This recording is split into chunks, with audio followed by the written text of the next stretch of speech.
I am a mother of 2 boys.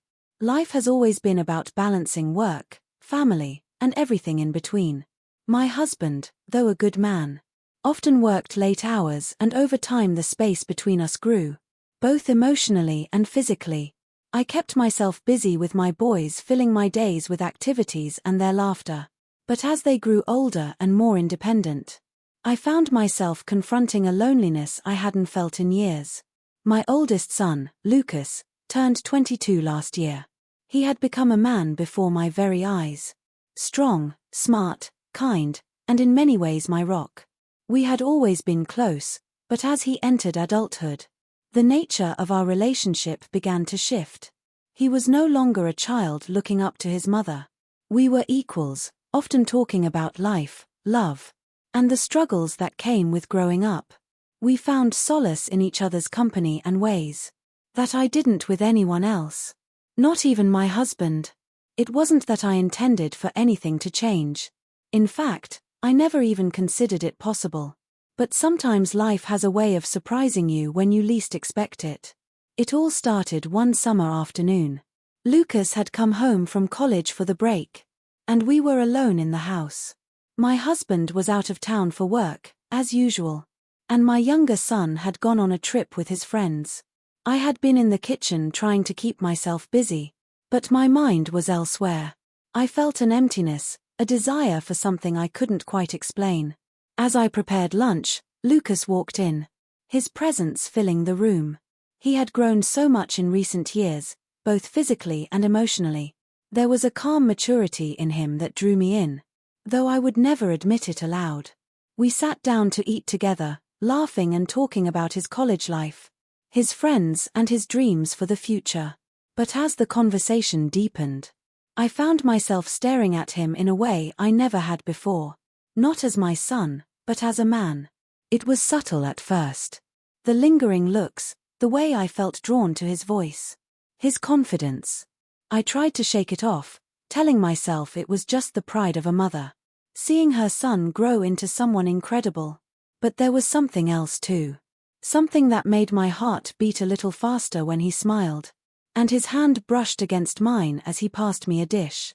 Later that evening, we sat on the couch, watching a movie like we always did. It was something we had done 100 times before, but this time felt different. The air between us was charged, filled with an unspoken tension I couldn't place. I tried to ignore it, convincing myself that I was just imagining things. But the more I tried to push the thoughts away, the more they lingered. At one point, Lucas turned to me. His face inches from mine, and I felt my breath catch in my throat. His eyes, those same eyes I had watched grow from a child's innocence to a man's strength, held mine with an intensity one couldn't escape. He reached out, brushing a stray lock of hair from my face. His touch gentle but electric. I froze, torn between the warmth of his gesture and the confusion swirling inside me. "Mom, are you okay?" he asked softly, his voice filled with genuine concern. I nodded, but I wasn't sure. Something had shifted between us. Something I wasn't prepared for. That night I couldn't sleep. I tossed and turned, replaying the events of the day in my mind. It was ridiculous, wasn't it? He was my son, for heaven's sake. How could I even think like this? But there was no denying the pull I felt. No matter how hard I tried to rationalize it away. I told myself it was just a phase, a momentary lapse in judgment. Nothing more. Tomorrow would be different. I would shake off these thoughts and return to being his mother. Nothing more. But as the days went on, things only seemed to grow more complicated. The next morning, I woke up with a sense of determination. I told myself it was just a strange emotional moment and nothing more. After all, Lucas had always been a source of comfort to me, especially with my husband being so absent. I loved him deeply, but those feelings were the love of a mother for her son. That was the reality I needed to focus on. I tried to keep busy, immersing myself in household chores, avoiding any quiet moments where my mind might wander back to the confusion from the previous day. But it wasn't long before Lucas found me, as he often did, ready for another chat or an activity to fill the time. "Hey, Mom. You want to take a walk with me? It's a beautiful day." he said, standing in the doorway with a warm smile. A walk seemed harmless enough, and I thought the fresh air might help clear my head. We headed out to a nearby park, walking side by side, talking about everything from his classes to the places he wanted to visit someday. His voice was soothing, and I felt myself relaxing a little. Maybe this was what I needed. Just some normal, uninterrupted time with my son. No weird thoughts, no mixed emotions, just us. Like it always had been. But as we walked, the silence between our conversations started to feel heavier. I could sense it, even if neither of us spoke about it.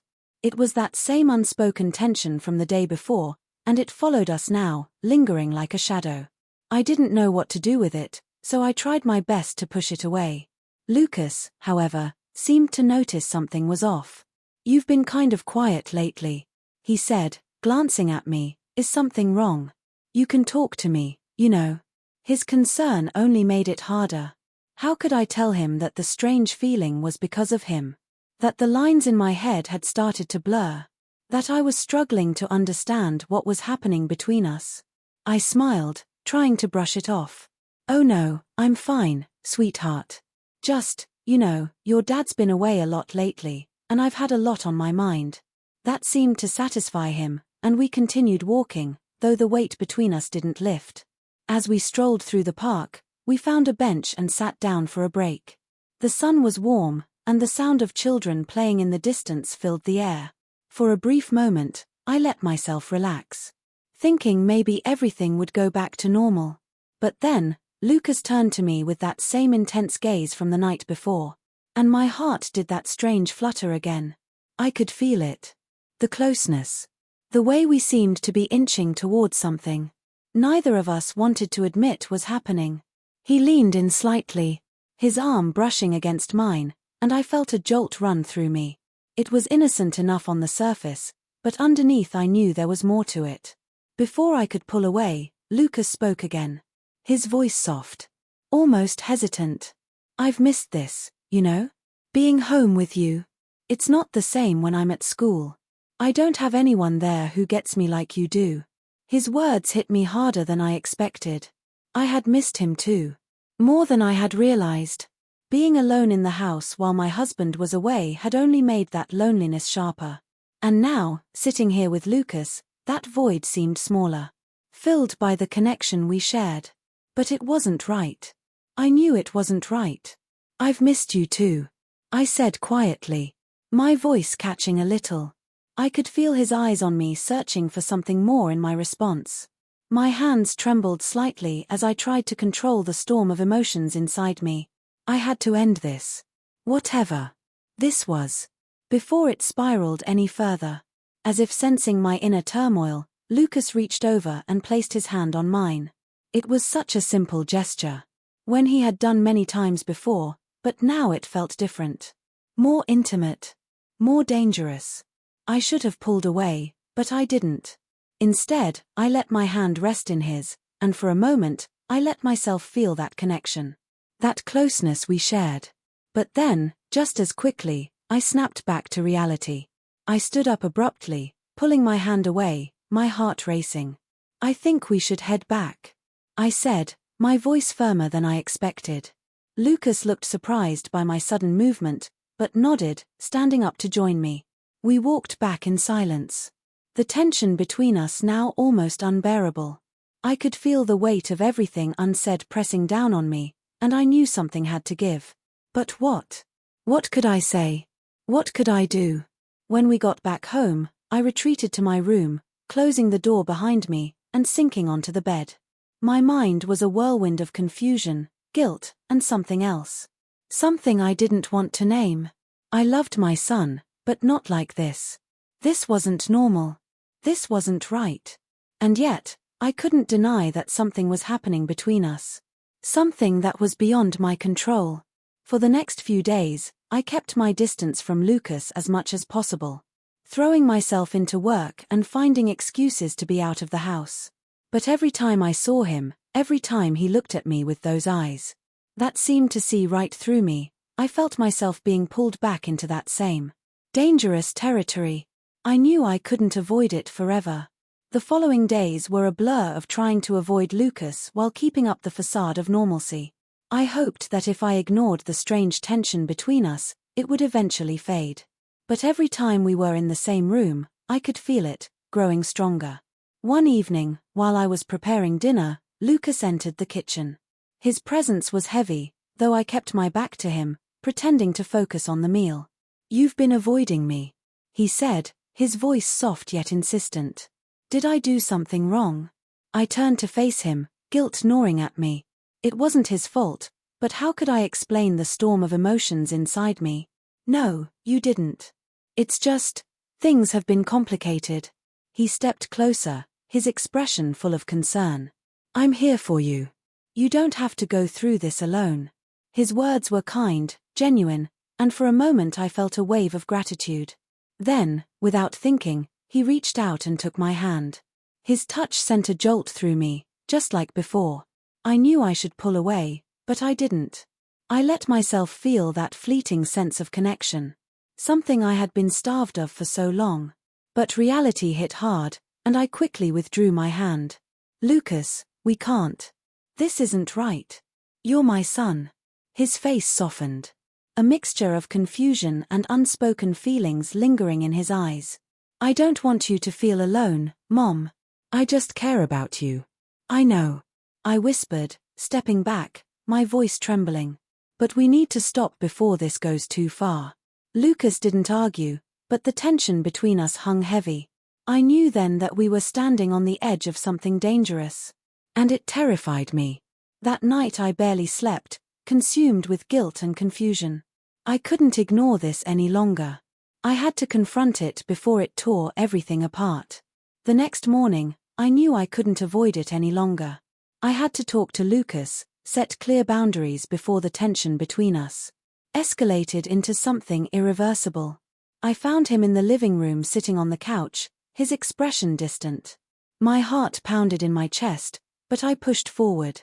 "Lucas, we need to talk." He looked up at me, and I could see the same conflict mirrored in his eyes. "About what?"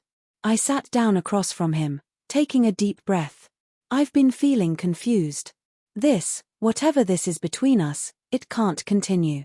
I'm your mother, and we have to stop before we cross a line we can't come back from." Lucas sighed, running a hand through his hair.